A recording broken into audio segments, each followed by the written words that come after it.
YouTubes, how's it going? I just feel like talking about pot and trying to make some sense out of the research that I've been looking up, because according to anti-pot activists, well, marijuana is addictive, it's a gateway drug, leads to aggressive behavior, children use drugs, and stone drivers cause accidents. People get cancer from weed, it leads to stupidity.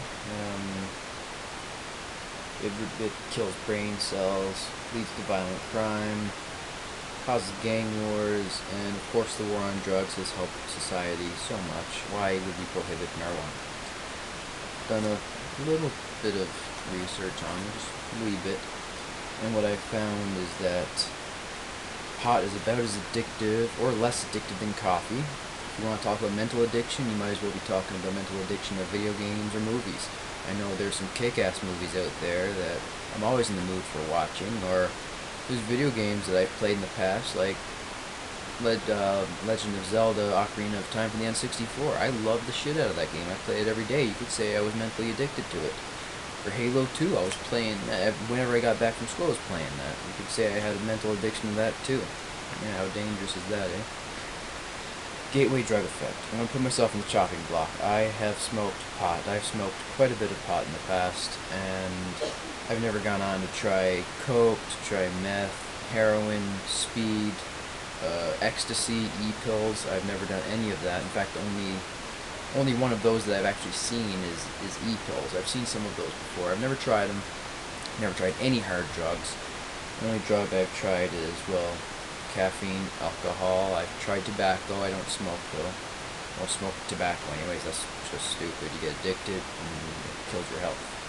Yeah. I've tried morphine, but that's because I had to get my tonsils removed. I had to take prescription codeine because I had my four tonsils. No, wait, the tonsils. I mean the four wisdom teeth. For the wisdom teeth, I got Tylenol 3s for, and it was for the tonsils removed that I got codeine. And I've never had those removed. I've only ever had prescription that stuff. I only had morphine once when I actually went under the knife to get my tonsils out. They probably gave it to me as well for my wisdom teeth.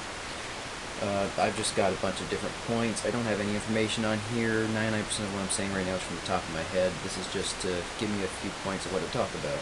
We've already gone over addiction, gateway drug, aggressive behavior. Any stoner who knows pot knows it doesn't lead to aggressive behavior.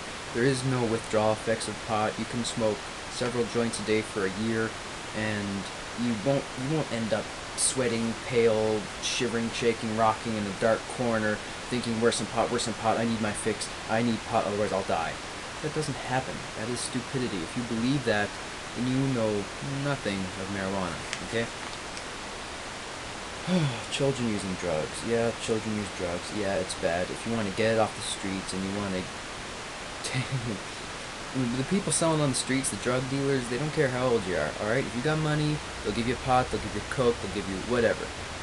If you legalize and regulate, then they will lose their market, because stoners will not go to a guy in the corner and buy pot that could be weak, it could be laced, it could be dirty, it could be oregano, you never know.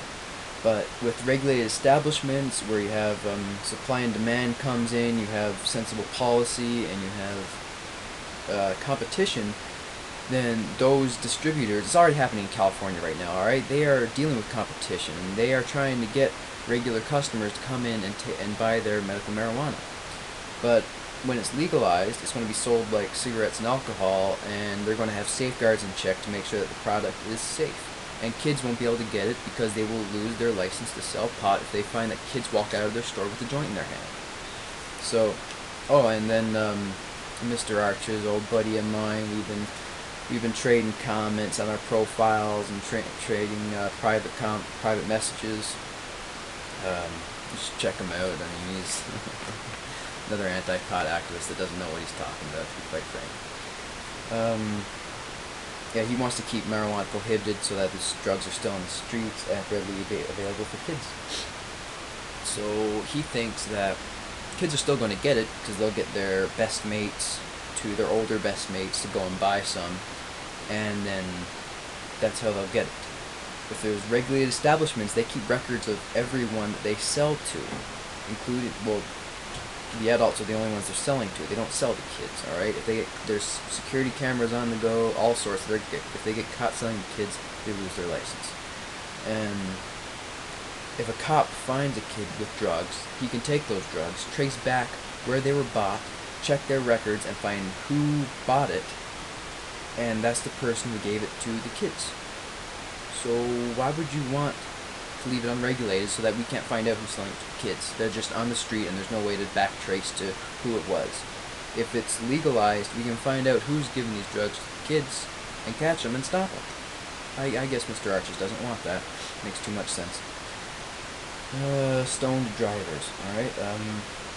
There's been multiple studies from the 80s to present, maybe even older studies, that show that people who drive under the influence of pot are actually as safe or safer than sober drivers. I don't even have to mention drunk driving, alright? There's studies out there that show that stoners who drive could very well be safer than sober drivers. There's no risk there. Getting cancer from pot. There's been a Brown University study recently that's shown that long-term pot smokers have a 62% less likely chance of getting head and neck cancer. That includes cancer of the tongue, the nose, whatever. And also, Rick Simpson cures cancer with hemp oil. He's cured it on himself, he's cured it on hundreds of others, and there's all kinds of documents that people have put down on the internet, pictures and all, showing, okay, here's my nose cancer that's covered in hemp oil, and then the day after it's a bit smaller, and then another layer, day after, and you can have this cancer, skin cancer, gone in days if you just apply it. Maybe weeks at most. And it's steadily getting smaller and smaller and going away too, so just the concept that marijuana causes cancer, which there is no cases of marijuana-only smokers getting cancer. So for someone to tell me that marijuana causes cancer, they're lying to my face, and it's laughable. Marijuana makes people stupid. Look at all the successful people out there. Look at all the successful stoners. There's got to be at least hundreds of them, alright? Doesn't make people lazy. If you find a lazy stoner, he was lazy before he even started smoking, alright? Pot doesn't magically make people into violent, aggressive, lazy, useless lumps of nothing. It just doesn't happen. I've smoked pot, alright? And I've gone out, I've worked out in the oil sands, made all kinds of money there. I've worked at McDonald's before, that's actually where I started out. Kills brain cells. There's been studies lately that has shown that not only doesn't kill brain cells, but it heals and protects them. Look any of this up, don't take my word for it. Do some research, do some studying, you'll find it. I'm not lying here. Violent crime. Just the idea that pot leads to violent crime is nonsense, alright?